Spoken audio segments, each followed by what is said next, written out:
Everyone, welcome to my channel orbit of learning by Swati Singh.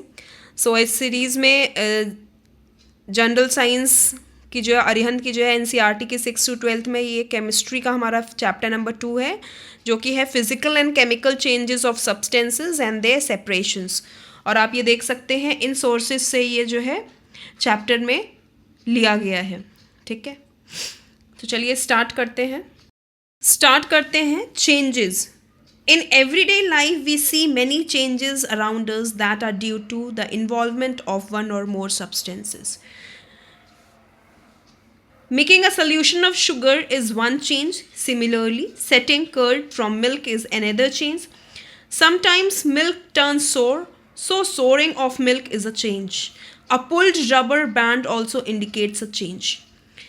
अब हम अपनी डे टू लाइफ में जैसे आप लोग भी देखते होंगे, हर चीज़ चेंज होती है, एवरीथिंग चेंजेस।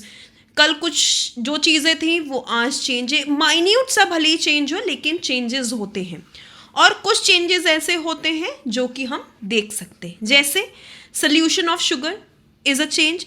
आप वाटर में शुगर को डिज़ोल्व करेंगे तो वो उसमें चेंजेस हमें दिखेगा। जब बहुत सारी शुगर डाल देते तो आप देखते हैं हल्का हल्का वाइट सा होने लगता है या ट्रांसपेरेंट सा लेयरिंग टाइप होने लगती है। वैसे ही जब हम दही जमाते हैं दूध से तो क्या करते हैं हम, उसमें भी हमें चेंजेस को मिलता है। दूध को गर्म करके हम उसमें जब हल्का सा कर्ड डाल के उसको सेट होने के लिए रखते हैं तो उसमें क्या होता है, उसमें भी जो है चेंजेस होता है। रबर बैंड को हम खींच रहे हैं, उसमें भी चेंजेस है। चेंजेस में क्या देखा, कोई भी एक न्यू सब्सटेंस फॉर्म नहीं होता और ये जो फिजिकल चेंज होता है ये रिवर्सिबल होता है। ठीक है, नेक्स्ट हम इसमें देखेंगे crystallization. Crystallization is the process of separating solids compound from the solution in the form of crystals. कोई भी एक सोल्यूशन में से जब हम कोई भी सॉलिड पार्टिकल्स किस फॉर्म में, क्रिस्टल्स के फॉर्म में सेपरेट करते हैं तो वो क्या होता है, क्रिस्टलाइजेशन। ठीक है, this method is mainly used for separation of solid in pure form from the solution. It is an example of a physical change. के एग्जाम्पल क्या हो सकते हैं, जैसे आप देखिए कॉमन सॉल्ट जो हमें जो है समुद्री पानी से मिलता है ना, सी वाटर से हमें मिलता है ना, नमक मिलता है ना, कॉमन सॉल्ट क्रिस्टलाइजेशन का एग्जाम्पल है, बहुत बेस्ट एग्जाम्पल है इसका। नेक्स्ट क्या है, स्नोफ्लेक्स। स्नोफॉल होती है ना, स्नोफ्लेक्स कोल्ड वेदर में, ये किसका एग्जाम्पल है, क्रिस्टलाइजेशन का। ठीक है, फिजिकल चेंजेस के कुछ और एग्जाम्पल्स मैं आपको बता देती हूँ। जैसे हम जो है मसाला पीसते हैं, grinding of spices, folding clothes. Basically जो डे टू डे लाइफ में हम एक्टिविटीज़ करते हैं वो बेसिकली क्या होती हैं, फिजिकल चेंजेस। ठीक है, नेक्स्ट हम देखते हैं chemical changes. When chemical composition is changed by the action of one substance with another, it is a chemical change. जब भी किसी भी एक सब्सटेंस का रिएक्शन या के वजह से दूसरा एक नया सब्सटेंस फॉर्म होता है, उसको हम बोलते हैं chemical changes. A chemical change brings about a change in the chemical properties of substance from which we get a new substance. Chemical change का एक सबसे ज़्यादा इम्पॉर्टेंट पॉइंट क्या है कि इसका जो नया सब्सटेंस बनता है उसकी केमिकल प्रॉपर्टीज़ भी चेंज हो जाती है। जैसे फिजिकल चेंज में जैसे वाटर और आइस था, उसकी केमिकल प्रॉपर्टीज़ नहीं चेंज हो रही थी, ओनली फिजिकल प्रॉपर्टीज़ चेंज हो रही थी। लेकिन इसमें क्या है, इसकी केमिकल प्रॉपर्टीज़ भी चेंज हो जाती हैं। The reaction taking place at a time of chemical changes are known as chemical reactions. जो भी जो है केमिकल चेंज होता है उस टाइम पे, किसी भी टाइम पे, उसको क्या बोलते हैं, chemical reactions. The ripening of fruit, sunlight from sun, burning of iron, curdling etcetera are the examples of chemical changes. और क्या हो सकता है, baking a cake, milk to curd, burning candle, silver turning, हमारी जो चांदी की अधिकतर जो है यूटेंसिल्स होते हैं या पायल होती है वो क्या हो जाती है, ब्लैक हो जाती है। पटाखे जो हम एक्सप्लोड करते हैं वो एक केमिकल चेंज है। ठीक है, नेक्स्ट क्या है, गैल्वेनाइजेशन। गैल्वेनाइजेशन क्या है, सबसे पहले तो हम देखते हैं गैल्वेनाइजेशन से पहले मैं आपको एक चीज़ और एक पॉइंट और बताती हूँ। जब भी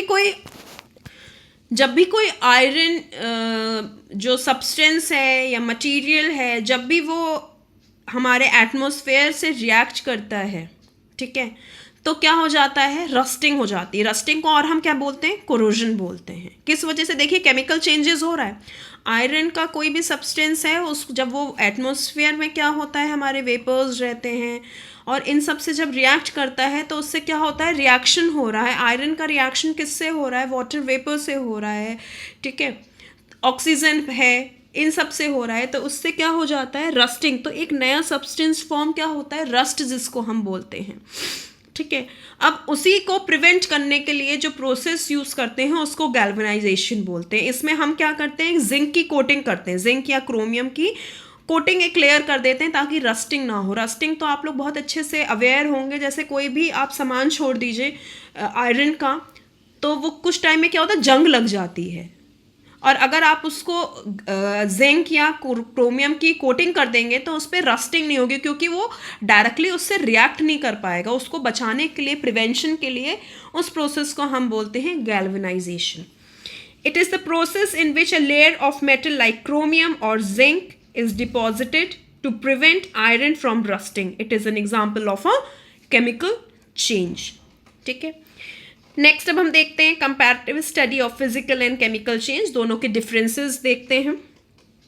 फिजिकल चेंज में only the physical properties of matter changes. Physical properties जो बाहर से दिखने वाली है, जो हम देख सकते हैं, सिर्फ वही चीज़ें, प्रॉपर्टीज चेंज होती हैं, बाकी केमिकल चीज़ें नहीं चेंज होती है। सब्सटेंस का जो कहते हैं ना कि जो भी उसकी प्रॉपर्टीज़ होती हैं, मुझे एग्जैक्ट वर्ड नहीं याद आ रहा, जो उसकी प्रॉपर्टीज़ होती हैं केमिकल चेंजेस, वो नहीं चेंज होती हैं।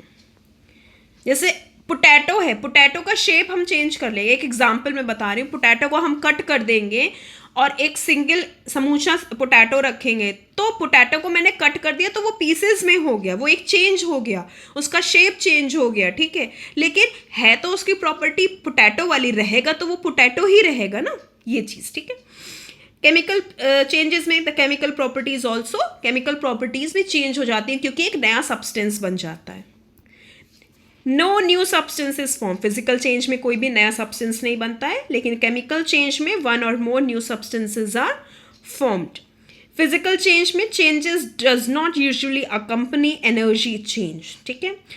और केमिकल चेंज में during these transformation there is a usual change of energy. जब भी केमिकल रिएक्शन होता है तो बेसिकली चेंज ऑफ एनर्जी भी होती है। इसके एग्जाम्पल्स देखिए इन्होंने दे रखे हैं, melting of ice, cutting of paper, melting of wax etcetera. Combustion of coal, formation of curd through milk. Both physical and chemical changes takes place during the burning of a candle. कैसे? Candle को जब हम burn कर रहे हैं तो उसमें देखिए केमिकल चेंज भी हो रहा है, फिजिकली भी हम उसको देख रहे हैं, वो मेल्ट होती जाती है, तो क्या होता जाता है, कैंडल छोटी होती जाती है। नेक्स्ट हम टॉपिक देखेंगे matter. Anything which has mass, occupy volume, we have physical resistance, inertia, and can be released by the sense organ is known as matter. Early Indian philosopher classified matter in the form of 5 basic elements. Matter को 5 elements में तोड़ा गया है। 5 basic elements उसके होते हैं जिसको हम बोलते हैं पंच तत्व। कौन कौन से पंच तत्व हैं, बहुत इंपॉर्टेंट पॉइंट है, बिल्कुल मार्क करिएगा। Air, earth, fire, sky and water. Matter के 5 एलिमेंट्स कौन कौन से, रिपीट करिए जल्दी से, air, earth, fire, sky and water. According to them everything living और non living thing was made of these 5 elements. कोई भी लिविंग थिंग हो या नॉन लिविंग थिंग्स हैं, ये इन पंच तत्व से ही बनी हुई है, जिसको कि हम बोलते हैं मैटर, ठीक है। Classification of matter on the basis of chemical composition or purity, matter can be classified as follows. Chemical composition और purity के basis पे matter 2 टाइप में classified है, एक pure substance और दूसरा impure substances, या उसको mixture बोल सकते। Next हम देखते हैं pure substances. A substance that consists of only one type of constituent particles is called pure substance. जिसमें सिर्फ एक ही टाइप का कॉन्स्टिट्यूएंट पार्टिकल होगा, उसको क्या हम बोलते हैं, प्योर सब्सटेंस, जैसे कि gold, water, baking soda. Based upon the nature of the constituent particles, a pure substance is of two types. अब pure substance को भी दो टाइप में क्लासीफाई किया गया है, जिसको हम बोलते हैं elements and compounds. In 1661, Robert Boyle was the first scientist to use the term element. अब element को किसने डिस्कवर किया है? Robert Boyle. ठीक है. Antoine Laurent Lavoisier, a French chemist, was the first to establish an experimentally useful definition of element. इन्होंने Antony Laurent ने first time definition दी थी किसकी? एलिमेंट की. क्या दी थी वो हम देखते हैं. He defined the element as pure matter which cannot be divided into two or more simpler substances by physical or chemical method. कोई भी सब्सटेंस जो कि जिसको हम जो है किसी भी और छोटे पार्ट्स में नहीं तोड़ सकते हैं किसी भी फिजिकल या केमिकल चेंजेस के थ्रू या मेथड्स के through. This shows that all atoms of same element have the same atomic number. In fact, elements are the basic substance of nature. ये एक इसकी कैरेक्टरिस्टिक्स है. Example iron, chlorine, sulphur, gold, bromine. Next क्या है? Compounds. A compound is a substance composed of two or more elements. अब elements हमने देख लिया है कि वो सिंपलर आगे किसी भी पार्ट्स में डिवाइड नहीं हो सकते हैं किसी भी फिजिकल या केमिकल मेथड से. लेकिन कंपाउंड कैसे बनते हैं? बहुत सारे जो है एलिमेंट्स को मिला के क्या बनता है? हमारा कंपाउंड बनता है. Chemically combined with one another in a fixed proportion. जब भी दो या दो से ज़्यादा एलिमेंट्स को मिला के एक फिक्स प्रपोर्शन में एक सामान्य मात्रा में जब मिला के उसको हम बनाते हैं तो वो क्या बनता है? Compound. For example, water, that is H2O, is a compound because it contains two constituent elements.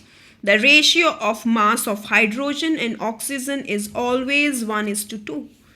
हमेशा जो इसका रेशियो रहेगा मास का वाटर और ऑक्सीजन का हमेशा कांस्टेंट रहेगा, हमेशा एक जैसा ही रहेगा. According to Dalton's atomic theory, a compound is अब ये किसने बताया था कंपाउंड की डेफिनेशन? Dalton's atomic theory. और एलिमेंट का किसने बताया? एंटोनी लॉरेंट ने. कंपाउंड क्या होता है? Compound is a substance from which the molecules are formed by the combination of different types of atoms in definite proportion. क्या बनता है? इससे मॉलिक्यूल्स बनते हैं. कैसे बनते हैं? कॉम्बिनेशन. किसके कॉम्बिनेशन से? एटम्स के एक डेफिनेट प्रपोर्शन में. ठीक है. नेक्स्ट अब हमने प्योर सब्सटेंसेस देख लिया. अब इम्प्योर सब्सटेंसेस. इम्प्योर सब्सटेंसेस को और हम क्या बोलते हैं? मिक्सचर्स. ठीक है. These substances are formed by mixing two or more different types of substances in any proportion. किसी भी proportion में जब दो substance को दो different substances को हम mix करते हैं तो वो क्या बन जाता है? हमारा impure substance या उसको हम बोलते हैं mixture. The components of impure substances or mixture can be separated by physical method. इसको हम separate कर सकते हैं physical method से. Example, mixing of sugar and water mixture, mixture of salt and water, syrup, alloys, gunpowder, etc. Next है हमारा the properties of mixture are the mixed properties of its components.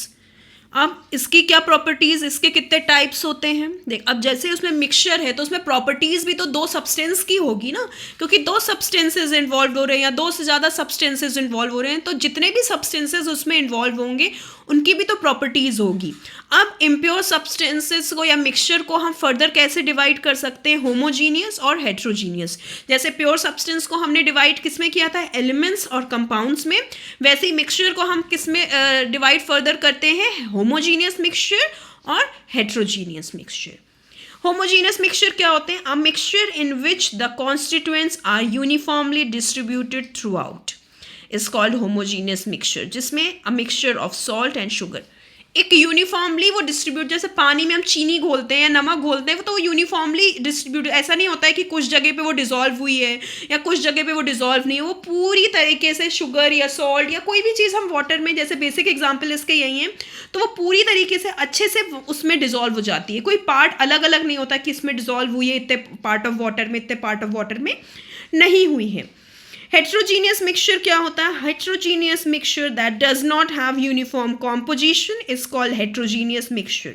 Suspension of chalk और sand in water. अब आप chalk को या मिट्टी डालोगे ना तो वो पूरा अच्छे से वो मिक्स नहीं होती. कुछ जगह वो मिक्स हो रही है, कभी तो वो जो है नीचे बैठ जाती है, ठीक है, तो वो अच्छे से मिक्स नहीं होती.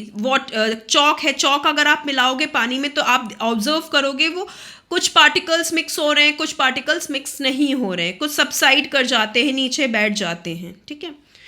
अब मैंने यहाँ तक कंप्लीट किया है. मैं बहुत जल्दी नहीं करती ताकि आप लोग बोर नहीं हो इससे. और अगर आप लोग को मेरा वीडियो अच्छा लग रहा है तो प्लीज़ उसको शेयर करिए और लाइक करिए और मेरे चैनल को सब्सक्राइब करिए. और इसका चैप्टर नंबर 1 मैं ऑलरेडी मेरे करा चुकी हूँ, तो जिसने नहीं देखा है तो वो आप आगे देखिए.